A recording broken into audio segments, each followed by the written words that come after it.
I'm going to get right to it. Members of Congress have been told that American taxpayers were defrauded a possible $560 billion as a result of the federal government's negligence in carrying out these federal COVID relief funding programs. And I'm going to start with a rhetorical question here. But does anyone know of an organization in America or around the world, public or private, that has been scammed out of $560 billion? And simply, is that okay? What was the largest fleecing in American history, possibly world history? Can any one of the witnesses today give me the name of one administrator, one director, a supervisor that was fired, demoted, or put on leave because they failed to keep hundreds of billions of dollars from being stolen from the American taxpayers? And all pretty insane. $560 billion we're projecting.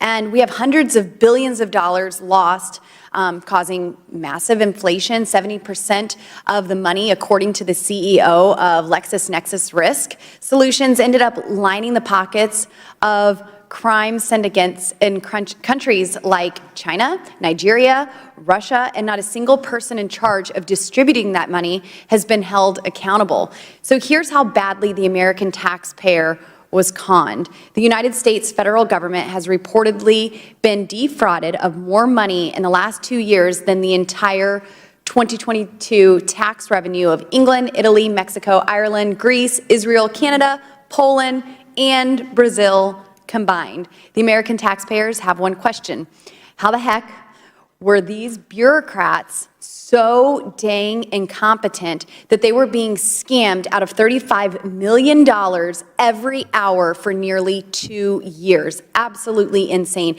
And what's equally concerning is the fact that for years, Congress has known the size and scope of which the American taxpayer was defrauded, yet this committee refused to act until now that Republicans hold the gavel.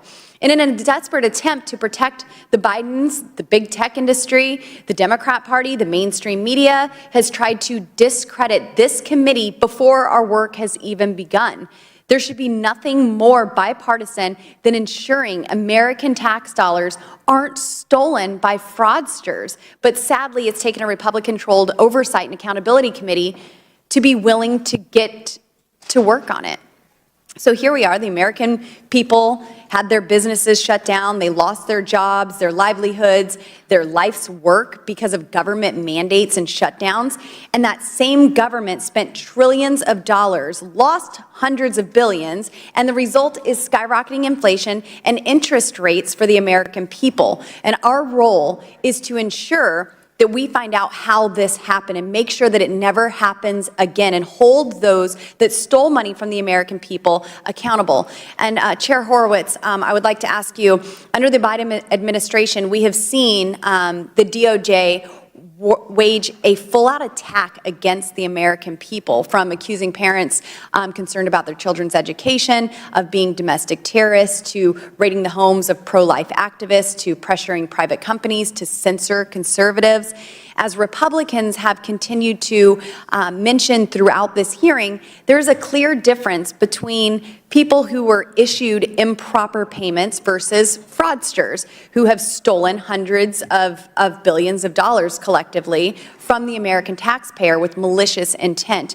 Now, Chair Horowitz, what is the Department of Justice doing to ensure that the federal government is targeting criminals and those who knowingly took millions of dollars from the federal government to fund criminal gangs in Russia, China, and Nigeria? Hi, I'm Prasanth here from Global News. Thank you for your care and support. So we've worked with the department, inspectors general and the PRAC have worked with the Justice Department on these investigative matters. They've set up a fraud task force. We're a member of it with the Secret Service. We've worked closely with law enforcement partners across the federal government. It's going to take a substantial amount of time, effort, and resources because there are so many cases. We have that partnership working right now. We're going to continue to refer cases to them, and they're going to have to make assessments on which cases to bring criminally. We're also working with them on the improper payment side with the civil lawyers as well, because, again, we want to get the money back for the taxpayers. Yes. All want to acknowledge that. There was a lot that was unknown. I don't agree with taking people out of their jobs or not allowing them to run their businesses, but that's another story for another day. The other thing that I just want to make a point, it's a personal sticking point for me.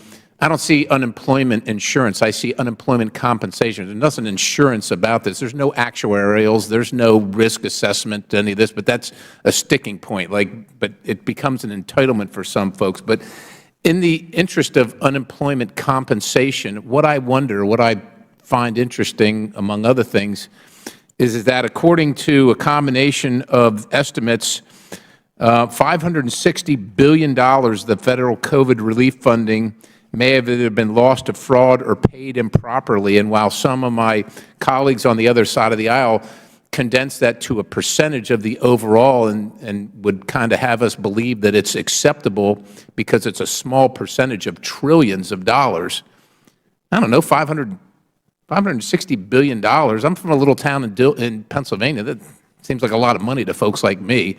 I imagine you feel the same way.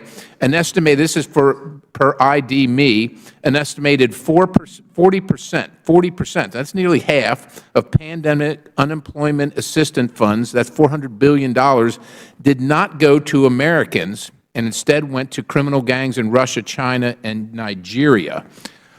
Now, I'm from Pennsylvania, and we've got our own particular problems there, and we can get into that, but a Nigerian crime ring named Scattered Canary was involved in submitting more than 2 million claims, 2 million claims from Nigeria.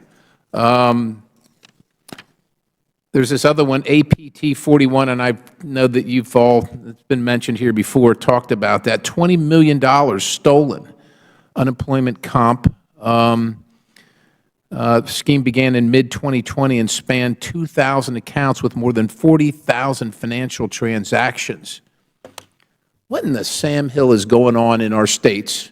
Like, the federal government gives the money to the states. They have an unemployment compensation system, so it's already up and running. So we're just adding some more fuel to them so that they can take care of these people that have been put out of work by their government.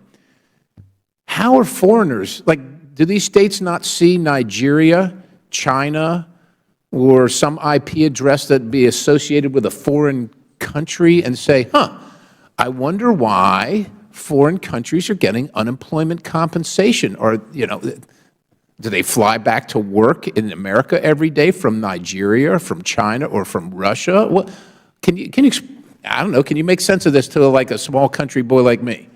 Ones, Washington State, California, New York. I come from Pennsylvania. I've got a whole list here of infractions from the state that I'm proud to represent. These unemployment compensation systems have been around for a long time. So this is kind of in the past now, or maybe it's still ongoing, maybe it's not at the same level. What assurance can you give me or anybody else here that the states have addressed any of this so that it won't, maybe it's not happening at the same scale, but if it's happened here, it probably continues to happen. What assurance can you give any of us and that this has been solved at this point, and why should the federal government give one more dime to any of these states that are allowing that? Look, we're looking at a debt ceiling increase. They want $2.6 trillion. We just talked about $500 billion just handed out to foreign criminals. What assurance can you give us moving forward that any of this is solved right now? Please do not forget to leave your thoughts at the comment section below. That's all for today. Thank you. If you want global news to keep you up to date on any new developments, please subscribe our channel and forward our content with your friends on social media and email. Thank you very much for keep supporting me. Stay safe, be blessed. Namaste. Thank you, God bless you, and God bless America.